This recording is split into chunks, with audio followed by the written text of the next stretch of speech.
Ritesh sir, अब मैं आपसे जानना जी, चाहूँगी जी। कस्टमर प्रोसेस क्या रहता है? जैसे कोई आपसे प्लॉट लेते हैं, क्या प्रोसेस पूरा रहता है कस्टमर का? कैसे कैसे क्या क्या स्टेप रहता है, प्लीज आप बताइए। देखिए, प्रॉपर्टी लेने के लिए कस्टमर प्रोसेस बहुत सिंपल सा है। हमारी तरफ से प्रोसेस ये रहता है कि जब कस्टमर हमारे पास आता है तो हम सबसे पहले उसकी नीड जानते हैं। नीड जानने का मतलब है, देखिए कहना बहुत आसान है कि हम उसकी नीड जानते हैं, लेकिन रियल इस्टेट में जब कोई आदमी, कोई फैमिली मेरे सामने आके बैठती है ना प्रॉपर्टी के इन्वेस्टमेंट के लिए, तो उसके फेस पे जो भाव होते हैं, वो पैसा कैसे लाया है, बहुत बड़ा सपना लेके आता है मेरे पास कि यार हमें एक अपने लिए मकान बनाना है। इनफैक्ट अपने इंडिया में आप भी जानते होंगे मैम कि हमारे इंडिया में दो चीजें बहुत इमोशनली कनेक्टेड हैं हर फैमिली से। One is gold and second is property. मतलब आज की डेट में अगर कोई लड़का नौकरी कर जॉब स्टार्ट करता है तो सबसे पहले उसके पेरेंट्स उससे राय देते हैं कि बेटा अपने लिए एक प्रॉपर्टी ले लो, अपने लिए एक प्लॉट ले लो। तो ये बहुत ही इमोशनली कनेक्ट चीज है प्रॉपर्टी।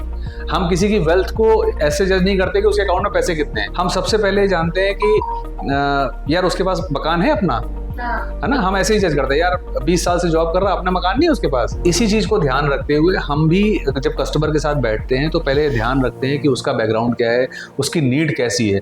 हम अननेसेसरी उसको वैसे सपने नहीं दिखाना चाहते हैं जो कि उसके अप्रोच में ना हो, या जो गलत हो फिर भी मैं उसको सजा के समझा दूं कि यार ये आप ले लीजिए, ये आपका होना चाहिए। तो सबसे पहला प्रोसेस यहाँ से स्टार्ट होता है कि हम उसकी नीड जानते हैं, उसका बैकग्राउंड समझने की कोशिश करते हैं। समझने के बाद जब हम चीज़ें वर्कआउट कर लेते हैं तो मेरे पास जो हमारे ऑप्शंस अवेलेबल हैं वो ऑप्शन उनसे डिस्कस करते हैं कि हमारे पास प्लॉट है।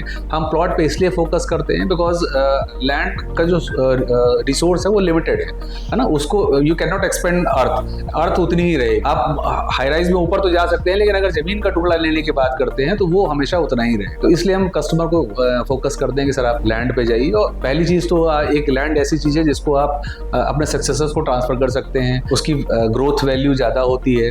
इसके अलावा लैंड पे आप अपना मकान, अपने सपनों का मकान आप अपने तरह से बना सकते हैं। आप किसी फ्लैट में जाते हैं या किसी रो हाउस में जाते हैं तो वहाँ पे जो भी है वो लिमिटेड है। मतलब whatever is given by builder, you just have to उसी में एडजस्ट करना है ना। You just have to adjust in that only. But जब आप लैंड लेके उस पर मकान बनाते हैं तो आपका एक सपना शुरू होता है कि हमने नींव खोदी, हमने भूमि पूजन किया, हमने ये दीवार इस कलर की होगी, है ना, ये मेरे बच्चे का कमरा होगा। तो ये चीजें भी हमें समझनी होती है और कस्टमर को समझानी होती है। जब इन चीजों को, हमारी बताई हुई चीजें और कस्टमर की नीड मैच कर जाती है, तब हम नेक्स्ट स्टेप पे पहुंचते हैं कि हम कस्टमर को लीगल डॉक्यूमेंट्स अवेलेबल कराते हैं। उसकी जितनी क्वेरीज हैं लीगल एस्पेक्ट को लेकर के वो उसको एश्योर करते हैं। मैं तो क्लियर हूँ बिकॉज हमारे जैसा अमित जी ने बताया कि हमारी कंपनी का विजन ही है कि हमको सिर्फ लीगल प्रॉपर्टी पे काम करना है। हम लीगल ही कस्टमर को डिलीवर करना चाहते हैं जो साफ सुथरी हो और ग्रोथ ओरिएंटेड हो।